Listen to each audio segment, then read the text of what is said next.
আমি মামুনুর রশিদ, আমার বাসা চৌগাছা ৩ নম্বর ওয়ার্ডে। আমার বাচ্চাটা 1 মাস যাবৎ জ্বরে ভুগছিল।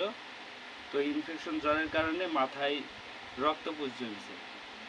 এখন বর্তমান সময়ে ডাক্তার এমআরআই আরও রিপোর্ট করার পরে সার্জারির পরামর্শ দিচ্ছে ঢাকা মেডিকেলে। এখন বর্তমানে আমার অপারেশন করার জন্য ৬০-৭০ হাজার টাকা লাগবে। হ্যাঁ, তো এখন আমার কাছে যে আমি চিকিৎসা চালাইতে পারছি না। যে সবাই যদি সার্বিক সহযোগিতা করতো তাহলে আমার বাচ্চাটার অপারেশন করতে পারবো। এখন সব মিলিয়ে আপনাদের কাছে মানে ডাক্তার বলছে যে কত কি খরচ হতে পারে, এরকম কিছু বলছে ডাক্তার? ডাক্তার একটা আনুমানিক ধারণা দিছে ৭০ হাজার টাকা মতন লাগবে, আর প্রাইভেটে করাতে গেলে ১,২০,০০০ থেকে ১,৫০,০০০ টাকা লাগবে। আচ্ছা, আমি আমি যতটুকু জানি যে আপনার একটা ভ্যান ছিল, সেই ভ্যানটাও বিক্রি করে দিচ্ছেন। ও জি, আমি ভ্যানটা বিক্রি করে মোটামুটি আর কিছু সহযোগিতা তুলে আমার কাছে ২০-২৫ হাজার টাকা মতো হয়েছে। আচ্ছা, আমি সেটা নিয়ে আমি এখন মেডিকেলে রওনা দিচ্ছি। সব মিলিয়ে ৭০-৮০ এরকম খরচ হবে বলছে। জি। আচ্ছা আচ্ছা, তো এই গাংনীতে কি ট্রিটমেন্ট নেওয়া হয়েছিল? জি, গাংনীতে আমরা এসে জ্বর নিয়ে আর মাথা ব্যথা নিয়ে ভর্তি ছিলাম প্রায় ১০ দিন। আচ্ছা, কুষ্টিয়া সদর হাসপাতালে ছিলাম আমরা প্রায় ২ বা ১০ দিন। জি।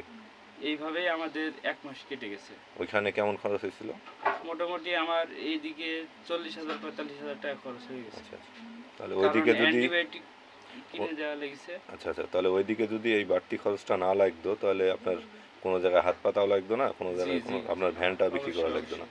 আচ্ছা, তাহলে এখন সব মিলিয়ে আপনারা সব কিছু নিয়ে আপাতত প্রস্তুত আছেন ভ্যান বিক্রি করার টাকা, এবং সব মিলিয়ে আপনার কাছে ২০-২৫ হাজার টাকা আছে। আপনি রওনা দেবেন আগামীকালকে ভোরবেলা। জি, আমি ভোরবেলায় রওনা দেব। ঢাকার উদ্দেশ্যে রওনা দেবেন? জি, ঢাকার আচ্ছা, উদ্দেশ্যে। আর সামনের সপ্তাহে যে কোনো দিন ওর অপারেশন হতে? সপ্তাহে বলতে শনিবারে আমরা বেডে উঠবো। আচ্ছা, রবিবারে টেস্ট করে তারপরে রবিবারে হয়তোবা সার্জারি হয়ে যেতে পারে, অথবা তারপরে। আচ্ছা, রিপোর্টগুলো বের কর। সব রিপোর্ট এমআরআই সবগুলাই এখানে আছে। এই যে যদি কেউ দেখতে চান, পার্সোনালি যদি কেউ দেখতে চান, আমি অবশ্যই আপনাকে দিতে পারবো। এখানে সবগুলাই আছে, রিপোর্ট আছে, তারপরে হলো যে যে ওষুধগুলো নিচ্ছে এমআরআই এর রিপোর্ট আছে পাশেই। আচ্ছা, তো সবার কাছে বিনীতভাবে অনুরোধ থাকবে, যাকে দেখছেন তার নাম মামুন, বাসা চৌগাছা কাজী মোড়ে। আমি পার্সোনালি ওকে চিনি, কারণ ও আমার বন্ধু, ছোটোবেলা থেকে একসাথে বড় হয়েছি।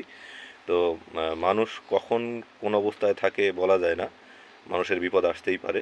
তো আমরা সবার পক্ষ থেকে যে যতটুকু পারি চেষ্টা করব তার ওই ছোট্ট বাচ্চাটার অপারেশনের জন্য সাহায্য সহযোগিতা করার জন্য। সবাই ভালো থাকবেন। আল্লাহ হাফেজ। আসসালামু আলাইকুম।